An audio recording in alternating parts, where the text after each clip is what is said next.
It's a Thursday during the spring. That means it's time to head back into Patrick's garden. And Patrick, it's been really warming up out there. Yeah, the last week or two. So you know what that means. It's time to plant a garden. Woohoo! So, we took a stab at some tomato growing. So here we go.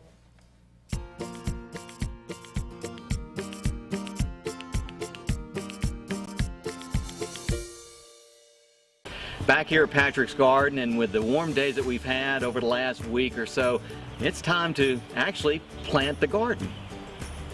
All right, we're out in the garden, and we've done some initial planting.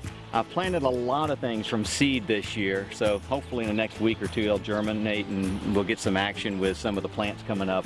And also, just like last year, planted marigolds around the garden. They're very good about controlling pests, especially if you're trying to grow an organic garden.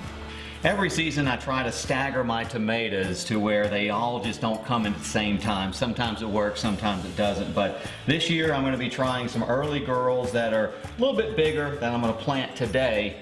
And they mature between about 55 and 60 days. They're a little bit earlier producer. Then I'll go with some cherry tomatoes. And then I've grown some Rutgers from seeds. I'll plant these in 2 or 3 weeks. So hopefully I'll stagger from early summer to midsummer to late summer with my tomatoes. A couple things that I'm going to do a little bit differently than the last couple of years.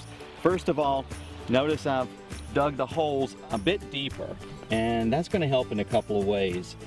It'll help to firm up and stabilize the plant as it gets taller, and also it's very good against weather. It'll be able to resist wind and different types of inclement weather over the next several weeks.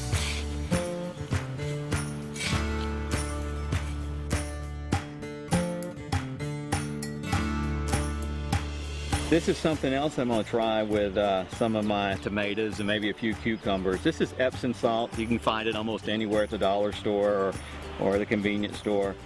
It has 2 ingredients that are really helpful to a lot of our vegetables, and it's totally organic. It's magnesium and it's sulfur. And the magnesium and sulfur are really, really good to enriching your soil and help your tomatoes grow and actually produce more fruit.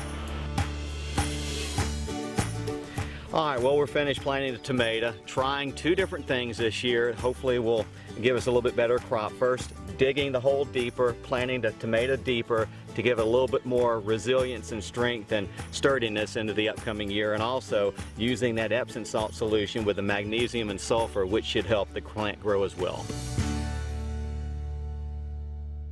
Okay, this is why I love Patrick's Garden. I learned 2 different things about the Epsom salt, and then also you went ahead and took some of the little smaller twigs at the bottom so you could plant it deeper. Plant it way deeper, and so this much of the tree's up, but it's going to continue to grow vertically. So we'll see how it works out. I'm really kind of interested to see what happens. And we're all going to see how it works on, of course, a later episode of Patrick's Garden. But earlier today, we had a garden giveaway for our Facebook followers. Folks had the chance to win this beautiful begonia plant. It's a Solenia begonia plant. Yes. Beautiful, and we want to say congratulations tonight to Sheila Harding Cannon. You've won that Solenia begonia. You can pick it up at the Glass Farm Nursery. That's on Highway 11, just 4 miles south of Trenton.